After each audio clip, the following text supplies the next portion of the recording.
Hey everyone, Nick Engvall here. Before we get into today's episode, I want to tell you about some of the people that make the sneaker history community and this podcast possible. It's more important than ever to think about who you give your money to when you're buying clothing to go with your kicks. Our friends at Guilty Goods started their brand with a goal of giving back, especially to the communities that make sneaker culture possible. With every purchase from Guilty Goods, at least 10% of the proceeds are donated to organizations like Big Brothers and Big Sisters, the Susan G. Komen Foundation, the Movement for Black Lives, and many more.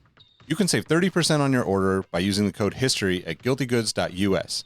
Again, that's history at guiltygoods.us for 30% off, and you can feel good about your purchase knowing you're supporting a meaningful cause. Sneakers are all about presentation, and if you're like me, displaying your kicks at home or in the office is just as important as when they're on your feet. Sneaker Throne makes sneaker display cases featuring customizable LED lights, drop-side cases to showcase the entire side of the shoe, not just the heel or the toe, the whole shoe. They've also got display cases for trading card collectors and hat collectors. To me, it's the perfect way to display your collection. You can save at least 10% on your Sneaker Throne order by using the code HISTORY at sneakerthrone.com. That's history at sneakerthrone.com. If you're a Patreon supporter or a member of our Discord community, you already know about Kicks with V hot sauce and his small batch, locally sourced hot sauce. V has been one of the biggest supporters of sneaker history and the podcast since the early days. He's currently the defending champion in our community trivia nights competition. Kicks with V hot sauce has been a huge hit with the community. You can save 10% on your order by using the code SNEAKERHISTORY10 at kickswithvhots.com. That's SNEAKERHISTORY10 at kickswithvhots.com. Now, you're probably here because you like sneakers, and if you join the Discord, you know our community is about so much more than that. Whether it's the marathon-like community calls, trivia night debates, the in-person meetups, or just sharing our favorite experiences, we found that although we have such different backgrounds, we all have some unexpected shared passions. Not only does the entire community look out for each other when it comes to releases, we're like a support group for life in general. You can join the Discord community for free by heading to the show notes of this episode. After you're done listening to this episode, tell someone you like their kicks today. You never know how far a simple compliment can take you, and we all know how good it feels to have someone show their appreciation. Now let's get into today's episode.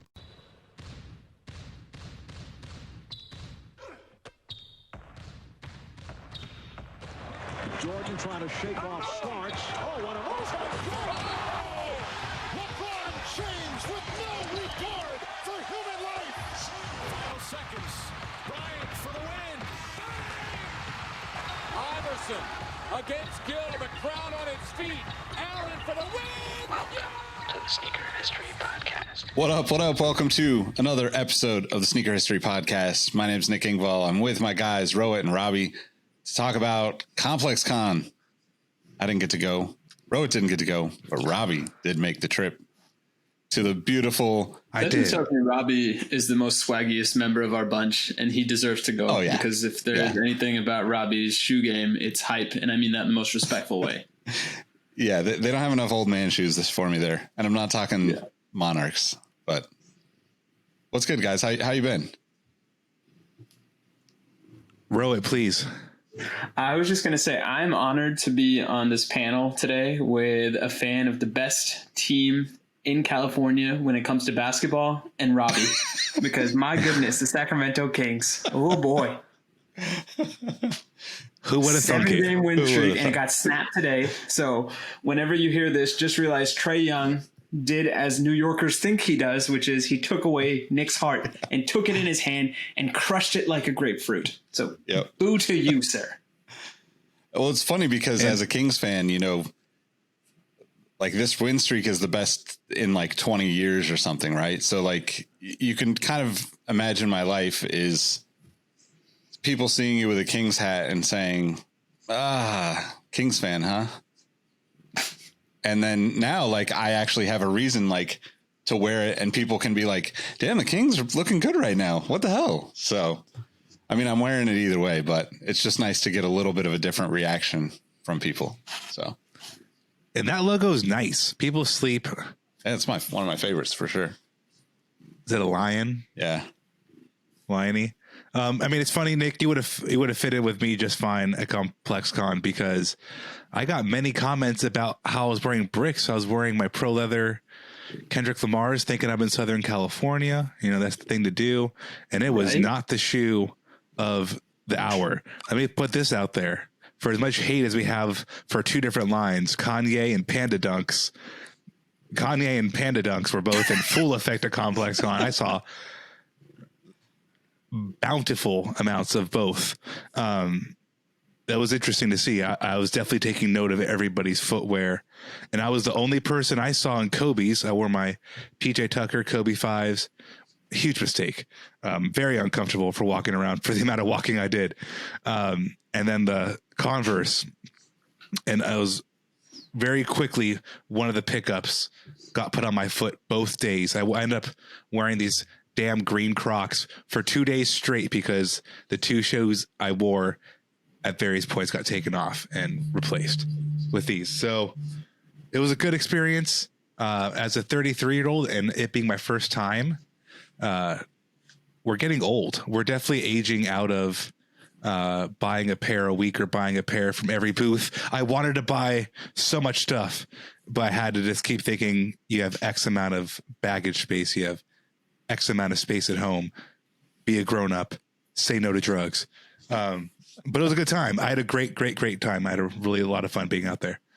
That's awesome, man. I'm so stoked for you. I mean, I would have loved to have been able to go and meet up with you. And, you know, I'm sure Mike would have loved to as well, but it's super dope because it is more like you're up your alley at this point too. Like you have more love for a lot of those like brands that are there where, I don't know, like I feel like the brands that I would get there was like a couple of like old school brands like Futura and Neighborhood had a collab, and it's like, oh, that's interesting. Like that would be like the one thing that's most exciting to me, but it's like on the tail end of it as opposed to being like the, you know, kind of front and center and celebrated like it used to be. But yeah, I mean, obviously have like a history with Complex and ComplexCon. And I mean, you know, I worked the booth for StockX our first year there. You know, it was like just a great experience to like just learn that part of the industry. But like been to ComplexCon a handful of times. It's definitely something I think everybody should check out at some point because it's so wild to see all of that stuff in person. And this sounds really weird, but to me, I actually think it's best for people that are not from like LA, New York, you know, Portland, you guys, well, maybe not Portland, but like LA and New York, you know, you get this, like, you kind of see all those people because you just see all the people that are into these various subcultures of what we love. Right. And so if you're from someplace away from those and you don't go to those places regularly, I'm sure, Robbie, you could probably speak to this even with your trips to New York recently, right? Like you go and it's like, wow, all this shit that you see online is here on people. Like, and then to do that at a convention like ComplexCon, it's like next level of like really seeing like what people are wearing, right? To your point, like Panda Dunks, we don't talk about them very frequently other than just like, restock of Panda Dunks again. 2 years in a row, we've been talking about Panda Dunks.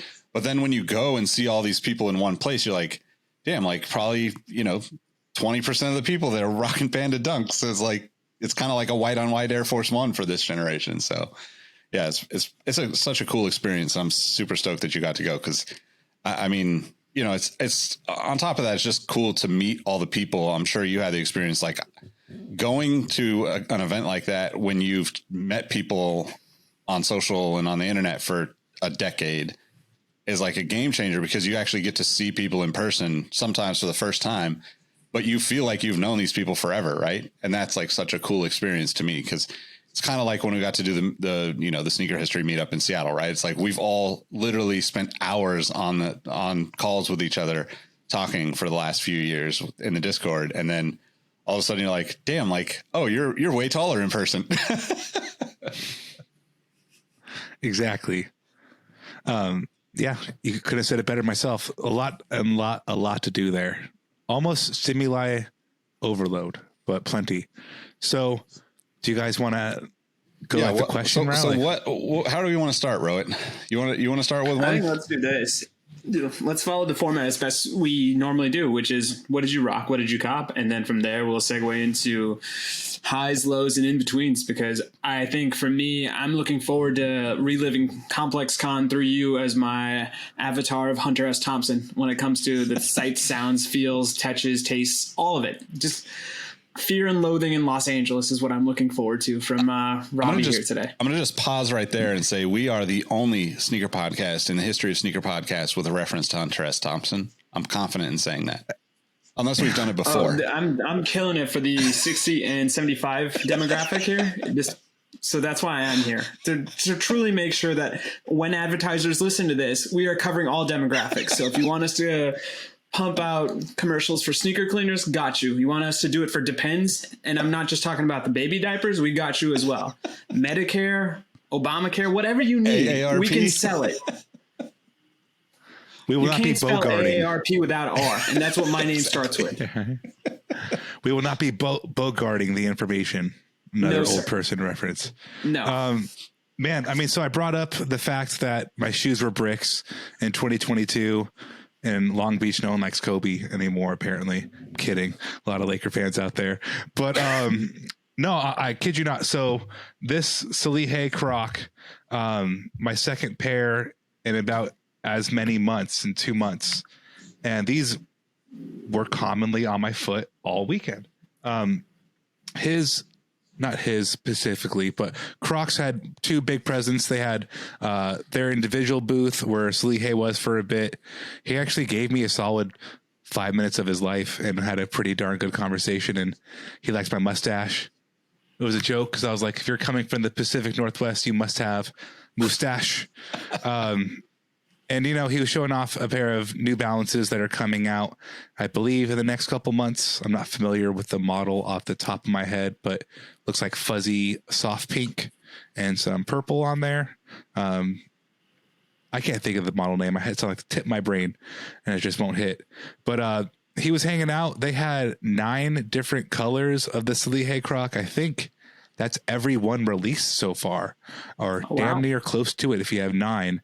And in just about full size runs. I got there about 2.5 hours into the first day, and I was still able to secure. I had 2 different options in my size 11 that of the colors that I liked while on site. So that was really cool to get a in store, or I guess in convention cop. Their line was also one of the longest, if not the longest, to consistently get into because everybody is loving the Croc. And, you know, I watched a documentary about him. I didn't know until recently that he did the Cole Haan stuff. I knew about the Yeezy brand stuff. And just seeing his evolution to where, like, everybody's messing with this thing. Like, LeBron wears a pair of these, and he's a lifelong Nike member. Salehe is a part of LeBron's Spring Hill group, I believe, also, or in some fashion. But LeBron, a lifer, is wearing this damn shoe. So that's insane. And then the Foot Locker front, they had Ron English, artist, cartoonist, on site signing pairs and like hanging out in their booth too. Their whole theme was intergalactic Ron English type stuff. So I got these really cool fuzzy pink slip-on Crocs. Now the third different style I have from them. Again, a sentence I never thought I would say. No, 4 pairs. I have the original Croc. I have 4 different styles of Croc now. Insane. But yeah, Foot Locker hooked me up with these. Thank you so much. But like this and this are popular and were being purchased. Like these were also being purchased on site. Like these were moving units at ComplexCon in 2022. And what kind of weird world are we living in to where Foot Locker and Crocs and Salehe are 2 booths moving units? That's awesome. I feel like that Ron English one, like when you posted it, I was like, damn, it looks like it basically looks like if Bill Walton designed a Croc. Yes, very much so. Bill Walton's messing with these. I was going to say the 2022 version of Lisa Frank, but I do like the Bill Walton shout out. They were great. So, I mean, on the flip side, so both of those booths were, you could kind of see what was going down. You had to walk into the Foot Locker to get like the experience, but you could tell from the outside it was extraterrestrial. Crocs is very Croc and wide open, but Union LA had a huge presence and just a big white wall that said Union boxed in. You could not see what was in there. And they had probably a neck and neck line with Salehe Crocs. And Sprudge. I believe that's what I should be calling it, right? Is that the brand? Spruce. Oh, the Salihe Crocodile's co-branded bags. I think it's called Sprudge. You know what I'm talking about? Starts with an S. I thought it was Spruce. Spruce? But then I think it might be too. And if you guys can, if we're pronouncing it wrong, you can find us at Mike Guillory on major sneaker platforms, and you can correct us there. Yeah, please. Let's let us know in the comments at Mike Guillory.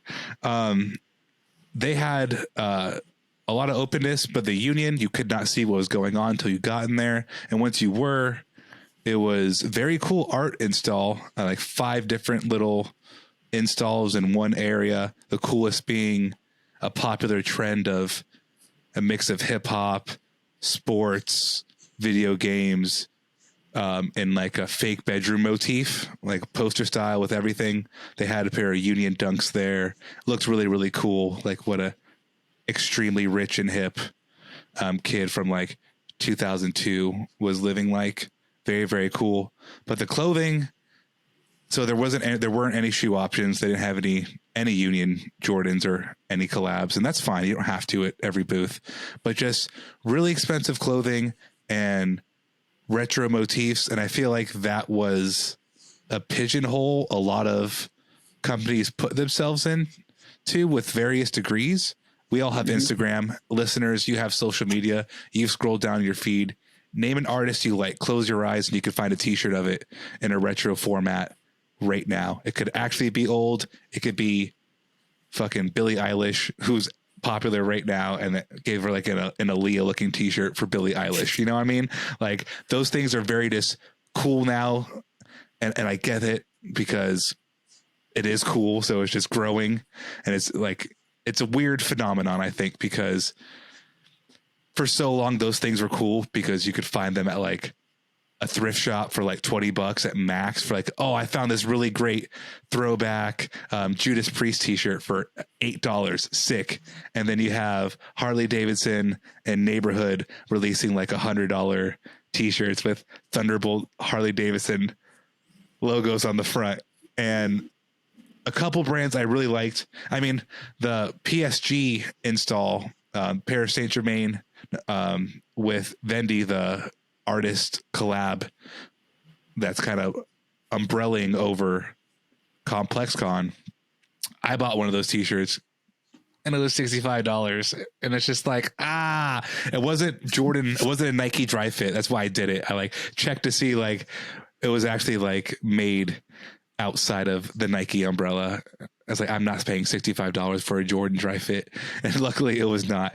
But still, you know what I'm talking about though? There's like so many things now are just like elevated things that we grew up loving, which is all kind of why we're here and why ComplexCon continues to evolve and exist.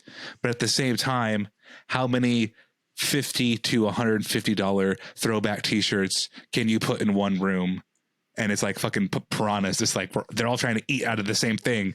And so like a couple chicken bones in there, and we're the chicken bone. I'm the chicken bone. And it's like, yeah, very, very weird in that sense. How Union really kind of just like leaned into that. I feel like. Do you think like? So was it actually Union branded clothes?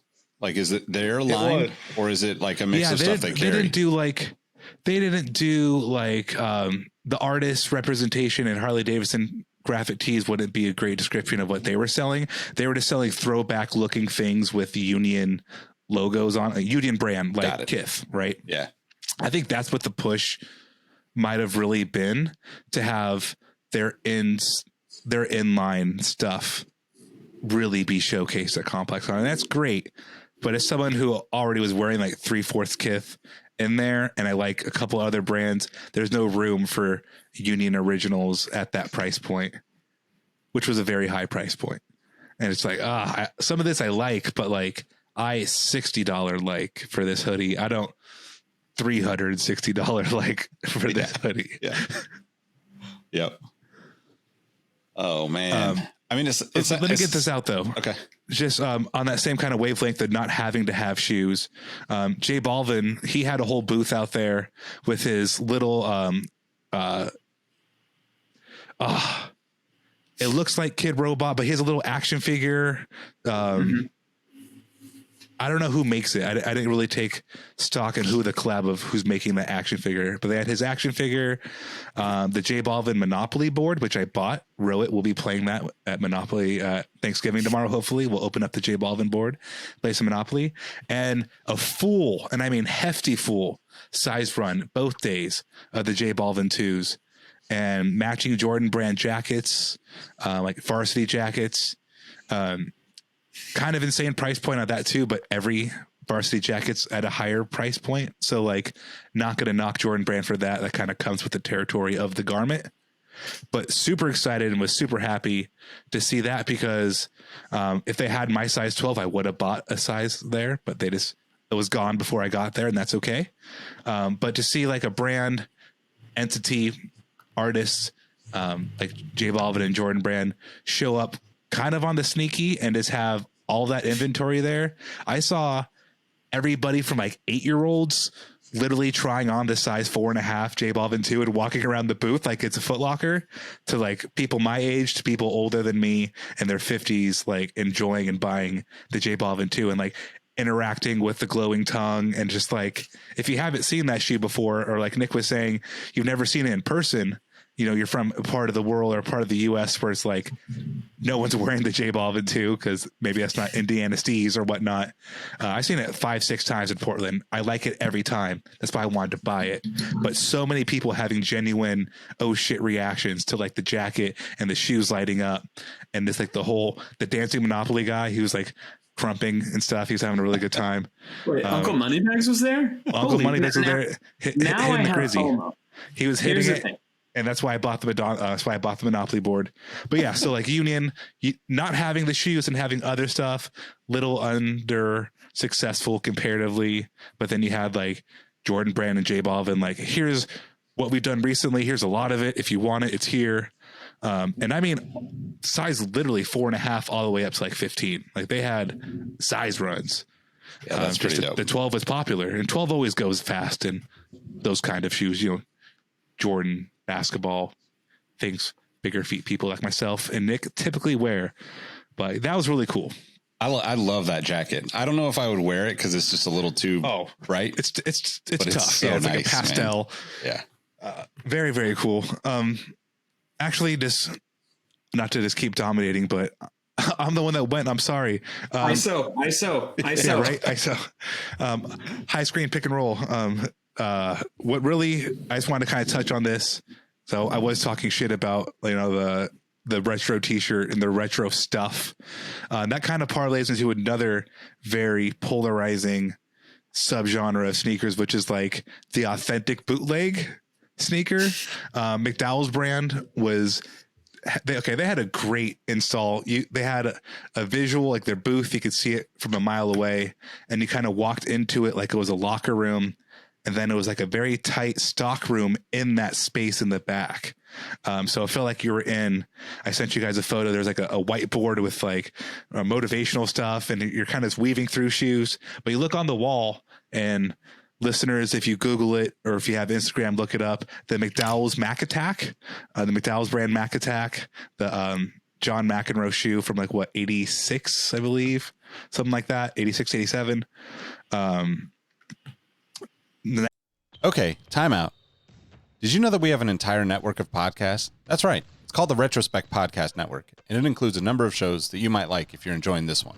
First up is for the F1 fans. Exhaust Notes is a Formula One podcast that's the perfect balance for the new fans joining the sport and the tried and true diehard F1 fans who've been there all along. New episodes of Exhaust Notes drop every Tuesday on all of your favorite podcast platforms and at exhaustnotes.fm. We've also got a show for the fitted hat collectors out there called Crown and Stitch. As a baseball fan, I've been obsessed with hats for as long as I can remember, and the number of people collecting now has gone through the roof. It reminds me of sneakers back in the day, and I absolutely love seeing creativity of the new releases. Every Wednesday, we drop a new episode of Crown and Stitch on all of your favorite podcast platforms and on YouTube at youtube.com/crownandstitch. If you follow me personally on social platforms at Nick Engvall, you probably already know I first dipped my toes in the podcast game back in 2015 with a show called Outside the Box.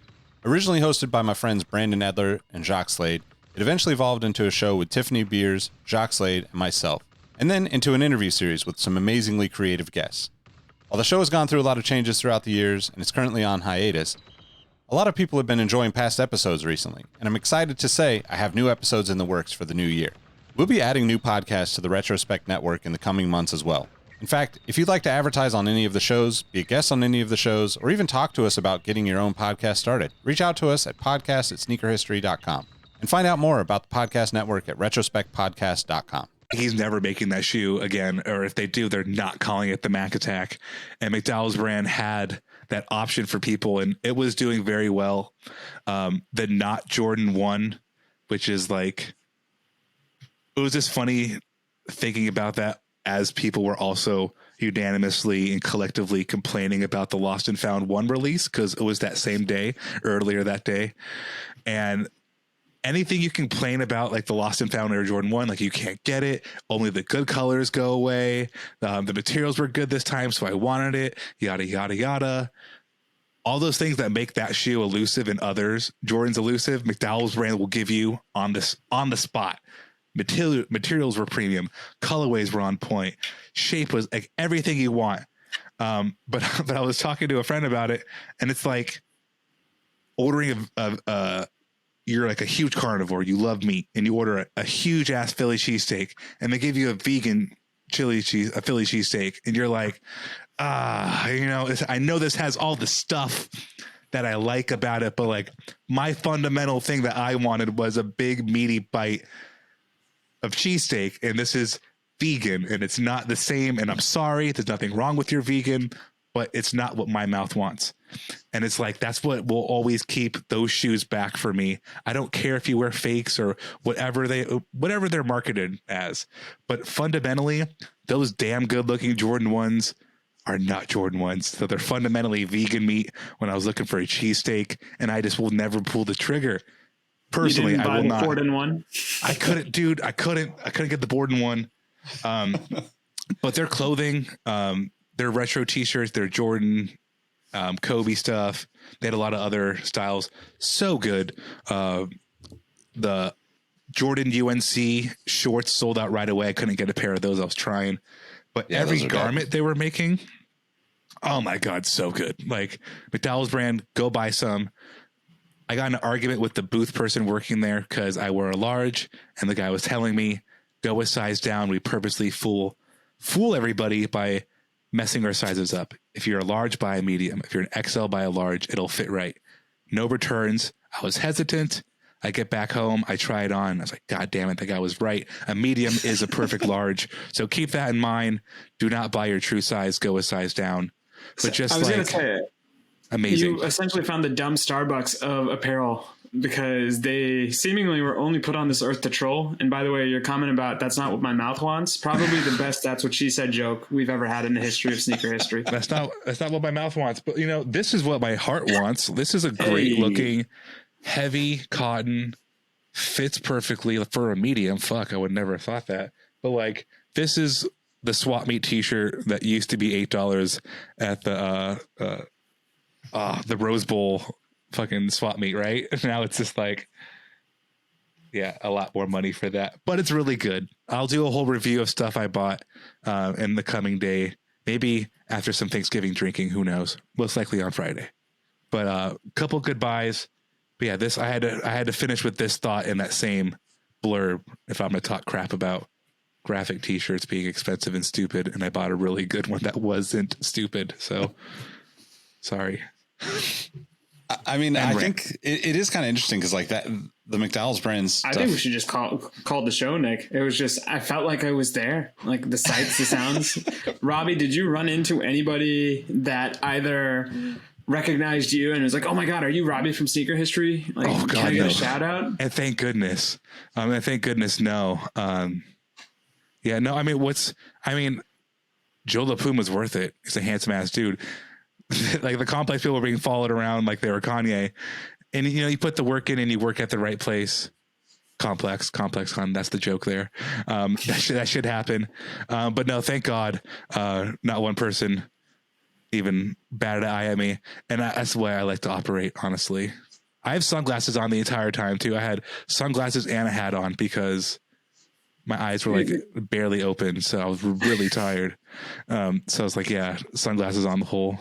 True LA style, Very, Yeah, very I was gonna true. say you truly are a celebrity, because that's a veteran celebrity move where you don't want to be recognized. You don't want to give the little folk like us the time of day. So I'm glad you were able to take this interview without sunglasses. I raise my nose to you small people. I think, speaking of us small people, got to see the Clippers play, and Kawhi Leonard played. I got to see him in person. Never seen Kawhi in person. Seen many teams he's played on without him being active. But I bring him up because they had a huge basketball install, and Zach LaVine was 100% more on the shit, and Jamal Murray. Kawhi was on there, but there was more guys with more personality, if I'm being honest, on more of the New Balance stuff, though. Kawhi is definitely the bigger player, the biggest player on that payroll. They had a whole 550 kind of like Denver Nuggets vibe. I liked them, of the 550 colorways. I thought they looked cool. Didn't see one person buy them. They had the two-way V3, which I thought was a Kawhi Leonard shoe. It is not a Kawhi Leonard shoe. But again, just kind of cool colorway, but like big install too, where they had like basketball bleachers and an area to like hang out, and the shoes out there. And they had like Kawhi's Mr. Basketball trophy, or a replica of it from California, and like little cute trinkets like that behind a fake display case. But like no one was messing with that 550. I think unless it's an ALD or, you know, a coveted collab, nobody's batting an eye at those shoes. And it was kind of a bummer. How is the Jack Harlow presence in the New Balance thing? And I only say that because when I do watch games on the traditional ESPN and like TNT channels, I get bombarded with that Jack Harlow, Kawhi Leonard commercial. So I'm wondering, is he the 1B to Kawhi's 1A? But now, based on what you're telling me, Kawhi might be 3 based on ComplexCon presence alone. That is definitely the vibe I was getting. And I'm super happy you brought up that Jack Harlow. I saw a commercial for it recently, and they've been running that commercial for a hot minute. Like that thing is just like, I don't know. They're like, oh, we paid these people one time. Like, keep running it. Like we're not paying anybody again for a while. Let's just keep doing this. If I can make a point, sneakers have a very beautiful organic relationship with rappers in their commercials, like AI and Jadakiss, Pusha T and Dame. I think Styles P did one for Kevin Garnett. I think it is hilarious that the rapper that we associated with Kawhi Leonard is Jack Harlow. And most importantly, there's not a single bar that was spit by Jack Harlow in that. So that, in my mind, automatically moves it to the bottom of the rapper sneaker collaborations in terms of commercials. So kudos to you, New Balance. You understood the assignment when it comes to representing Kawhi Joseph Leonard. Don't even know if that's his middle name. I mean, Kawhi is still like, I find it like super entertaining that he's obviously on the court. He has the skills to deserve like a signature shoe, right? But the personality thing, I think is hilarious, but it's not like a sustainable marketing approach, right? It's funny for like a year or two when you're like, you know, making fun guy t-shirts and making like Boardman Gets Paid t-shirts and stuff like that. But like the shoes haven't evolved enough either. So you have like essentially like this same kind of overarching lack of story between the footwear and the apparel for Kawhi, which, yeah, like I thought that there would be more kind of mixing up some of these guys that they have on the squad now, as far as like the, you know, endorsees, but it is kind of interesting that they're still kind of doing that. Although I do think, now that I'm saying all that, it kind of does make sense that Kawhi would be a little bit behind, a little bit like pushed to the back for ComplexCon, because he's so almost anti everything ComplexCon, you know, is. Not only that, to your point, the Boardman Gets Paid. Board fans don't pay. So like that tells you everything you need to know about Kawhi Leonard. And I think he's going to be a very interesting case going forward, where 10, 15 years after his career is done, I would love to understand what is his place in the historical legacy of the sport, because he's truly done some amazing things. He's the only player I can think of that has ended at least 3 to 4 dynasties on his own. Like I've made the analogy that he is the basketball version of Jaime Lannister, because he's the Kingslayer. And it is going to be really interesting to me to see people cape for him in the future, because I don't know if people are going to be able to do it properly without being laughed out of the room. And so much of his persona is tied to this fact that I don't want to do anything flashy or remotely marketing. It's going to hurt him because he's probably picked the worst era to try this type of meta Nathan Fielder type narrative. So it's a fascinating topic. Thank you for indulging me on that. No, of course. And I mean, Paul George was getting more shots too. Just kind of end that thought. Like, Paul George is there. It's like, you know, talking to a girl, you know, whatever relationship is, but you know, you're talking to somebody and like one person's dogging you and one person's giving you attention and is there. Like, the person giving you attention and is there is going to be the more liked. And Paul George was getting a lot of love in that Clippers and Staples. So, you know, there's just a lot of love ultimately, I think, in ComplexCon. That was a real benefit. Not a lot of, how really would there be a lot of negativity now I think about it? But just, I mean, a few years ago, like, people were fighting over dunk releases. So yes, okay, you are correct. None of that. And I think ComplexCon wisened up to that maybe. Cause yeah, there was nothing like that happening. Yeah, I mean, as the kids say, the vibes were immaculate. I hate that saying.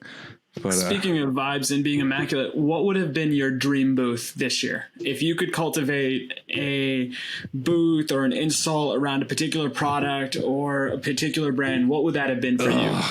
Dude, I kid you not. It was Crocs there. I mean, only because, like, you know, they had the product, they had the look, they had the person behind why they're cool there on site. That's personally, like, what do you go to do what do you go to live events for, right? You want to have an experience different than what you can get watching from your couch or shopping from your iPad on your couch, whatever you're doing. And Crocs really did felt like I was having a little experience. I keep stopping because I just said that about Crocs. Like, what the what is happening? We joked about this. I feel like in my first year about doing an episode around Crocs history, we've spoken this into existence is essentially what I'm taking out of this episode. Yeah, like, basically. Croc history is coming. Yeah, or R&D, baby. I mean, yeah, I was just going to say, put your Crocs in, what is it, sport mode? Hold on to your hats. It's going to be a fun episode, I'm sure. Well, I mean, it gives me hope. As I saw a lot of people wearing Salehi New Balances. You know, he revitalized, and by himself, other collaborators too, helped revitalize New Balance to where they had a booth at ComplexCon. Like, nobody would. You think 4 years ago they would have had any kind of foothold to, like, and have people with interest in a New Balance booth at ComplexCon? They would not. So Crocs, and I think it really is Salehi. Like, he got me and other people to wear dress shoes that we don't even like. He got people to wear New Balances that would never wear New Balance, and now they keep wearing New Balances. He got people to wear Crocs. You know, it gives me hope that, like, not everything. There doesn't have to be a Drake relationship, like a Drake Nocta thing with everybody, where it's just like one artist, one brand, one name, one outlook, one type of product. And that's nothing against Drake and Nike, but, like, that sums up what they do together and what Nike does with so many people. Let's lock them up. Let's lock them up so they're all ours, and we're going to collaborate with them. We're going to put their name on everything. We're going to make so much money. Or you have someone like Salehi, who's probably done 5 different projects in 10 years, and each one of them's good. It keeps it revitalized. Like, I don't know. I think that's the way more brands need to work. After seeing the last, 3 years of the New Balance and Croc thing with him, like, do short-term, do LeBron contracts, do 2-year contracts, and then go somewhere else. Like Frank Cook, he just got hired as the industry, not Frank Cook, Frank Coker. I'm saying his name wrong. Pardon me. He's got hired as the head of creative at Shoe Palace. Like, he's worked at Jordan Brand, Wish, so many different avenues in footwear that keep his outlook fresh, and why people want to keep hiring him, because he keeps seeing the new different thing. Like, the new different thing is okay. And I think that's also what kind of took away from ComplexCon too, was a lot of different stuff that may not have been for me, but like it's different and it's okay. And there's a lot of other people in the room, and it's like there's room for different stuff. Very long-winded way of saying that. Yeah, well That's said. okay. Last question. Did you see a revival of the Big Dog brand? Because anything is possible. Oh, no Big Dog. LRG. Okay, there was an LRG booth though, and I was like, oh shit, LRG is like a Saw a phoenix. And True came back from Religion the- booth too. So That was my second Anything one. is True Religion possible. too. Anything is possible. Yeah, those two particulars. Everything else was kind of young and expectantly hip, or hip and unexpected, and you don't really know the brand. But yeah, True Religion and LRG are like, huh? They let you geezers in here, huh? okay, Well, so, like True so Religion was on. Let me say, like, you know this because you brought it up. True Religion was such a huge part of streetwear fashion. Like anybody who thought they were making money or thought they were cool, and either music, art, like street, like footwear, you wore a pair of stupid ass True Religions, and you thought they were so cool. So like, yeah, they deserve to be there when I phrase it like that. But it's like weird to think about.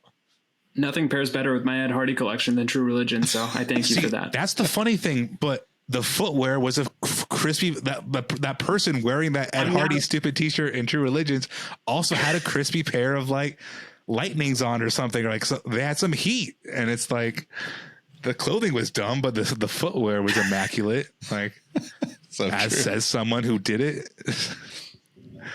All right. I know he said last question, but in the name of our bringing on these things and just putting it out into the universe, burrito history.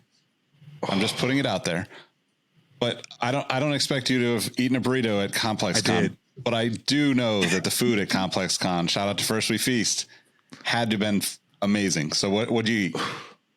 I did have a burrito.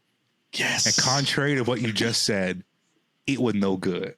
It was only because it was a Panda Express collab, and I knew it was Panda Express going into it. I was feeling, I had a couple of Modelo's, and I was like, all right, let's see what's up with this. It was lo mein and orange chicken and a scallion wrap with like a sauce. I ate half of it and threw it away. My fat ass has thrown so few of dishes away that I've paid for in public, and I did it there. But I had a fantastic slice of pizza from there's like a eater pizza competition show. I can't think of the name of it right now, but fire slice of pizza.